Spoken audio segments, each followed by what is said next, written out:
Well, the truth is, I really feel pain for the southeastern part of Nigeria because they seem to be incapacitated and their hands are tied. Because remember how a monarch in Imo State was killed and another yet was kidnapped or has been kidnapped. So you can see that these guys are being taken for granted. And, these are the things that Nnamdi Kanu really saw that he began to raise his voice, but perhaps he was doing it the wrong way, and or let's even say that the government did not like how he was going about it. And he has been behind bars for months, and they keep bringing up his case for hearing here and there, and yet there has been no conclusion on his case. But I believe that the Igbos and also the southeastern people have not really taken the bull by the horn, because they have still been quiet, just like what has been happening to the north. They've been quiet because they believe that, yes, we have the president from the north. So whatever we see, we're going to, take it in. We're going to accept it because we still want to run again for presidency. They're all about politics, and they forget that all of this political thing has to do with, lives first. And they are more concerned about the position they hold. That is why even when people talk about the president Muhammad Buhari, they are the first to attack, to be like, hey, we don't mind whatever happens to the north. We just want a nothing and as the president. And now they are crying foul. Imagine how most of the youth came out yesterday. They were all over the streets, calling out the president and asking the president to resign because of the incessant killings going on in the north. I do expect them to come out because they've been enjoying it for years. So why now? I think they could end with Buhari's administration. Well, that is not really the case now, but let's talk about Nnamdi Kanu and what he has been going through, and what has been the conclusion on his case. But I believe that the Ohaneze Indigbo, and not just them, the elite, not just the elite alone, and also the Igbo politicians and leaders should all come out and support their own, because it will be, you know, it will be something that would affect the whole Igbo land if something bad happens to Mazi Nnamdi Kanu. Well, I'll bring you more details, but please stay tuned. Don't forget to like this video. Don't forget to share. Don't forget to turn on the notification bell so that you can get updated anytime we drop a new video. All right, dear friends, without further ado, let us get right into the details of this report. A High Court of Abia State seated in Umuahia on Friday concluded hearing in the fundamental human rights suit filed on behalf of Nnamdi Kanu, the detained leader of the outlawed indigenous people of Biafra, IPOB, by his special counsel, Barrister Aloy Ejimako. It was reported that the suit was filed on 27th August 2021 against the Federal Republic of Nigeria. The Attorney General of the Federation, AGF Abubakar Malami, and 6 others seeking the stoppage of Kanu's prosecution and release from detention. At issues is Kanu's transfer from Kenya to Nigeria. That was in June this year. Today, the parties joined issues and adopted their processes.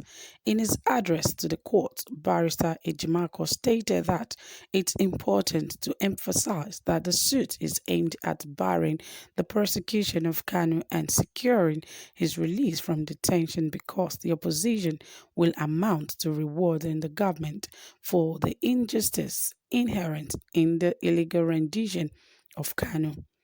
He cited to the authority of the Nigerian Constitution, case law, and other authorities.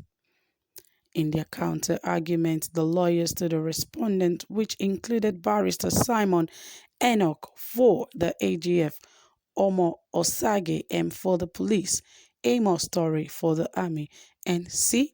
Odukwe for the DSS, raised preliminary objections to the jurisdiction of the court to entertain matters pertaining to the federal government.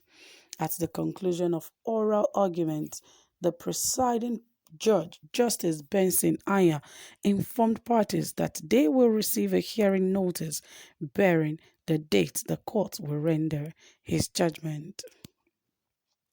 Well, you can see that Nnamdi Kanu is just uh, right there in the prison, DSS custody.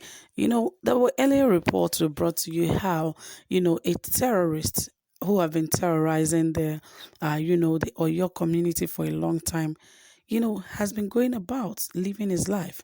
And yet those who haven't committed a crime, but rather they called it, treasonable offenses, and they are locked up in prison just because they are agitating for freedom. You know, they were agitating for freedom, but where are they? They are behind bars. But those who are the real corporates, where are they? They are all about the cities, going about their daily activities. In fact, they're going about their terrorist activities. And at the end of the day, what will our government do? They would rather give them amnesty, they will give them pardon, and also give them good jobs, good houses for them to live just because they felt that they are doing good by surrendering their arms. Well, this is something that is encouraging terrorism in the country, and I doubt if Nigeria is really going to experience peace anytime soon. Because those who are terrorizing the country, you keep granting amnesty, and those who have not done anything, the innocent one, you keep throwing them behind bars. So, what do you expect of such a country in few years' time down the line? So, obviously, there are things that the government is not telling Nigerians. There are things that are hidden that are not being said to the public. And, the public keep asking questions and keep wanting to know what is going on. But who has that answer? Who can answer if the federal government does not come out to stand to tell Nigerians this is the exact place we are? Well, it is really painful. I feel bad. I feel terrible about all of this going on. I feel really terrible. Now we have our own son Egboho in Benin Republic. Nobody to really stand up for him to bring him home. And we have Nnamdi Kanu right here in the Nigerian soil and yet to be released. His case is being adjourned one way or the other just because they don't want him to come out of the DSS custody. So what are we making out of all of this? What are we calling ourselves? What have we become as a country? Well, it's a shame that terrorists are being pardoned and given amnesty, and innocent ones are being thrown behind bars. Well, guys, you've heard it. You've seen what it has become in Nigeria today. All we could do is to keep praying and lending our voices, because we cannot keep quiet. No matter how they try to oppress or suppress our voices must continue to go louder, and I know it will be heard. So, guys, that is it. Thank you so much. Don't forget to like and also share this video. Do have a pleasant time. Bye for now.